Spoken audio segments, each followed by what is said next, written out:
I'm here with Octavian. He's going to tell us a little bit about distribution. As far as getting distribution, it's crucial to just send your reels out there. Every filmmaker should just don't be afraid to send them directly to the distribution company, because they need new talent, they need new films, you know. So then for all, whether you're new or older or experienced, seasoned filmmakers, just go out there and just send your films. How do you go about doing that then? Well, a great venue is, of course, the film festivals like here, because from here, films get picked up for distribution all the time.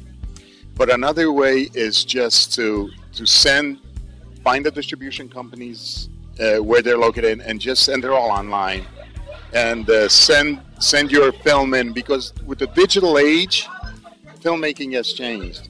So distribution has changed. They're taking in a lot more films than they used to. So your film has a great chance of getting distributed. Another thing, I always tell people, make movies that are sellable. Even if it's not something that you would go watch, it doesn't matter. Think of the audience. Look at what's selling, because that's the first thing that the distribution company will say is, is it sellable or not, and who's in it. If you can get a B-list actor, it'll help you greatly with distribution. Not always. I mean, you may not have anybody known in there and still get distribution, but it is a plus. It's definitely a plus. Now, I've been to some film festivals where they would have distribution workshops.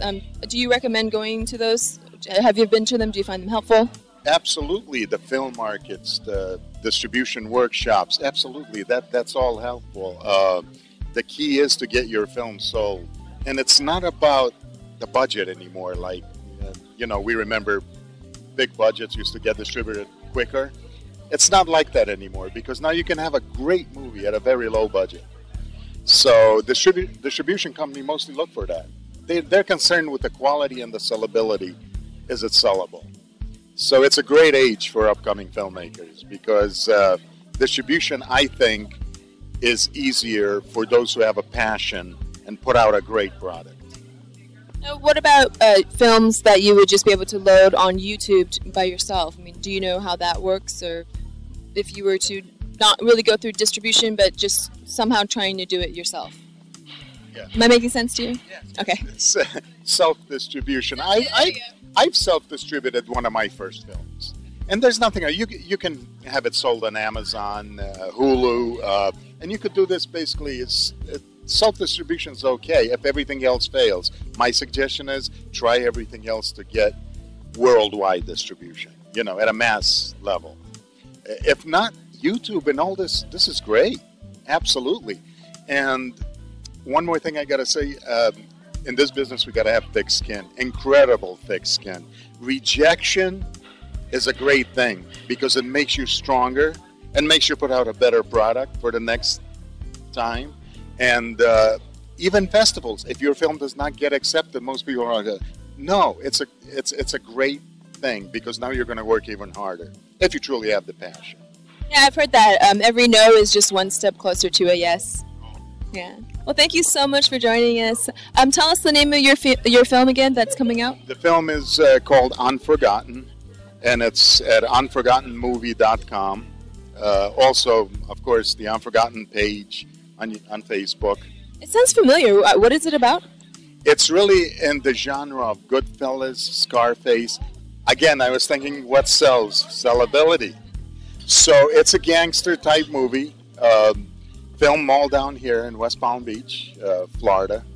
And most of the actors, I say 90%, were Burt Reynolds students. So, so that's a great plus. We just love having him involved in the whole thing. Great. Well, I think for Unforgotten, too, you should have, like, Asian gangster in your film, yeah. I have a movie planned called Grappler, which is all Asian, and because I'm a big fan of martial arts and grew up with that, so I have a great passion for that. We're also working on a film right now called 413 Brighton Place, and it deals with depression, and this is a serious subject matter, because depression, since Robin Williams, has been a series of So I wrote a script, and now we're putting the blocks for that, and that we should be starting filming early next year. So then, are you a producer? Like, what is? I'm a writer, producer, director. I'm an actor too, but I try to be behind the scenes most of the time. So yeah, that's. But this project we're very proud of because this is mostly for a cause. 413 Brighton Places deals with some serious issues of depression and suicide and what people go through, you know. So we're looking forward to that.